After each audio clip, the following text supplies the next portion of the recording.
What's up, everyone? This is going to be a quick walkthrough because someone was asking about how I did the background for this little animation I'm working on.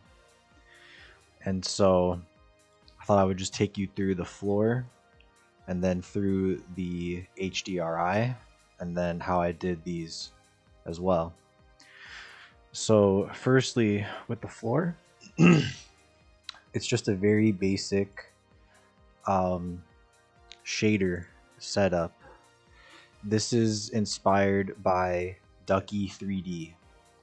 I'll try to remember to put a link to his channel, but he does some crazy tutorials, like so much info in like 13 to 15 minutes. But using that kind of philosophy, we just have a simple principled VSDF, and we started off with a Voronoi texture, and Chebychev is what's going to give you this sort of checkered and grid-like appearance. But you could do Euclidean, that's a little more organic looking, and Manhattan, which is sort of like the inverse of Chebychev, like a lot less of the grid is filled in.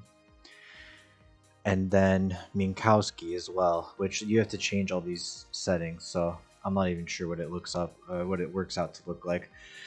But I use the Chebychev. I think it has a cool sci-fi look. And so what we did is we're using the Chebychev feeding into a color ramp. And because let's say I drag this down, then you don't get as much of the contrast really, and I don't think it looks as good. So I use the color ramp to kind of create a very stark contrast. And then this is the cool thing. So we took the color ramp, which is fed in from the Voronoi, and we're using that to drive the roughness as well as the clear coat roughness. So because both of these are being driven, the roughness will have like a dual effect. So anything that's not covered is like a flat matte black, and then anything that is covered has a full clear coat of no roughness and a full base coat of no roughness as well. And so I'll move it to the actual scene view in a second. You can see all the reflections popping off the floor. Generally, I think having a reflective floor, like even though these are broken up reflections, it still has a reflective element to it. I think it makes for a much more interesting composition. And so that's covered with these two plugs going into the roughness drivers.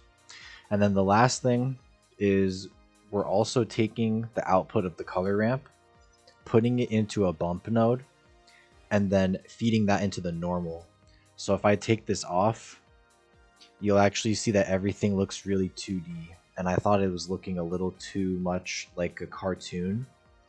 I'm kind of straddling the line between like photorealism and kind of more cartoon vibes, like, you know, the Clone Wars, the 3D Clone Wars TV show, like somewhere in between those kind of things. And so it's just those little details that'll really help it pop. And so now everything kind of has a shadow, like a ridge kind of. And I just think it really helps to sell the effect. So that's literally all we did for the floor. And then it's just a base color of black. That's the whole floor. And so now if we go out of the camera view, just so you guys can see the actual world.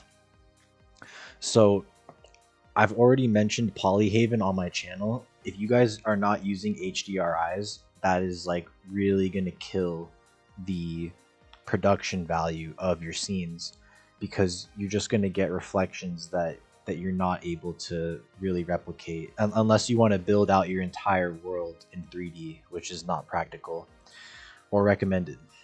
So you can go over here. I think normally it's set to RGB. Come over here to texture and choose environment texture. When you click that, then you're going to have this menu like I have. And so then you need to go to Polyhaven. It used to be called the HDRI Haven. Now it's called Polyhaven. It's all free. So like this actually might not have been from Polyhaven. This is the one I ended up using. but it's just a panoramic. Like if you look up like city panoramic, you honestly don't even have to use the HDRI image. Like I think this isn't even formatted as an HDRI, but it still works. And I mean, you could really use any picture you want. Like I was messing around with I think this logo I did for someone else just to kind of give it a black and red vibe, but it wasn't really working. So I settled on this one. And then it's actually when you get it stock, it would be more like this. I changed a bunch of stuff in the shader. Like I changed the scale and everything. So that's why it's looking all stretched. But normally it would just kind of be like a city view, like wrapping around your whole scene. But you can see that even when you're by the floor, the HDRI is coming up and reflecting off the floor. So even if your scene is pretty empty, it's just going to feel like way more alive. And now the reflections are being broken up by that Chev that we put on the ground, and those little ridges are catching the light. Like this is just a way more visually appealing scene to the eye. And like this is just very basic stuff, like 5 minutes of work, you know, versus if we just had the plain just being white, you know? Like that's way more boring in my opinion. So yeah, we have HDRI, we have the floor, and then the last thing I did was I put it on mirror ball. And so what that's going to do is it always makes these streaks. And so yeah, you can see over here it's still kind of normal. Like it only picks like one certain spot of the image, and it uses that as like the perspective or like the origin point, and everything kind of shoots out from there. And so if you actually go into the shading tab and put this on world, you'll see that this is the picture that we have. This is that panoramic city picture. And then if you have Node Wrangler enabled, which you should, if you don't, preferences and then search and then Wrangler, and I already have it checked, but just check that box. Then when you click on this node and you hit Control T, like let me just duplicate this one. Yeah, so if you do this and then do Control T, now you get this mapping node and the texture coordinate node. So what that lets you do is I actually rotated the HDRI and I scaled it to kind of get this, to get these streaks looking like just how I wanted them to. And so like all of this background is just fake. Like it's just a picture. Like I didn't have to do any actual modeling or like any work to get that. So that covers the background, that covers the floor. So these things are already making the image like much more interesting than if you just had like a white, you know, sort of like photo shoot cloth floor and like maybe a light or two coming down. Like this is a much more interesting location to do a photo shoot now. And so lastly, we have these rings. And so all I did was I started off with a cylinder. Like if I go into edit mode, one sec, yeah, it doesn't like to scroll that much when you're so far from the origin. Like over there is the origin, and because I have these over here, it's a little hard to navigate. But basically, take this, tab into edit mode. Like, do you see how basic this is? Like I just took a cylinder and then extruded this interface right here and just kind of dragged the points. Like they don't actually meet up, I don't think. I didn't even fill them in. Like if we do wireframe, yeah, there's actually 2 dots right here. So I in theory I should go in and like fill these gaps in, but I was just being super lazy. And so yeah, like it really does not take much. So I pretty much just made my own little rings. And then what I did is I just literally clicked randomly, like selected some random vertices and deleted them. And so that's how I kind of got these chunks, but they still follow the form of a circle, like of a cylinder. And so then what I did is I used the triangulate modifier And so that's how we go from this geometry to more like this geometry, like how you'd have the reinforcement bars on like a highway sign or a scaffolding, like something more engineering, like more industrial. So it just helps to break it up and just make it more interesting. Like all of this is about little tiny details to make it more appealing to the eye and to help sell it better, whatever that is you're trying to sell. And so then I put a wireframe on that, and then actually put a second wireframe on top of the wireframe, so that you get like this double effect. And because yeah, I just wanted to have all these different lines running through, because smaller little details are going to help add to the realism. Like that looks way more interesting. And it obviously, this is sci-fi, so like there's no real life analog for this, but you've definitely seen these shapes in the real world as opposed to just these floating blocks. Like in my opinion, it's a lot more visually appealing. So then I just literally took that and then duplicated it. Well, I had these duplicated before I deleted the vertices. So I had these 3 rings, and then I deleted the vertices differently on each of the rings. So that way they each kind of had their own little feeling to them. And I sized them differently and placed them in different points in space. So just that when you're looking at things through here,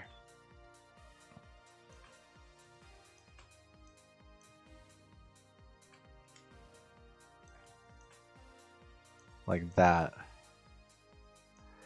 you can it almost, I was trying to go for like a sun, kind of like a sunset almost. I've been watching a lot of sunsets recently, and I just like when the big orb is close to the horizon, so I just had it pretty much go right down the middle. And then if we play this back, look at the 3 rings, how they're spinning.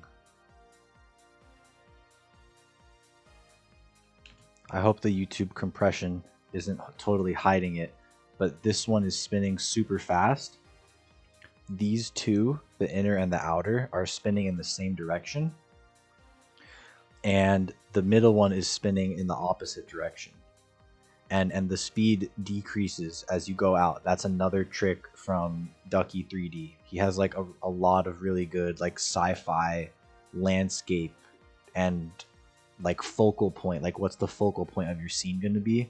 He has a lot of good videos on how to make this stuff, like using the triangulate and the wireframe.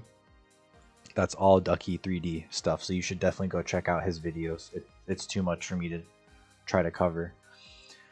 And so now when you play it back, like this is just, it's pretty much directly pulling your eye to here, and it's almost like making you forget about the cars, but then you also have the cars there. And I think that's how you should be constructing your scenes. Like your scene and your world should be so interesting that people forget what it is you're actually trying to show them. And I mean, obviously we have these 2 cars just by themselves in this world, so obviously that's what we're trying to show.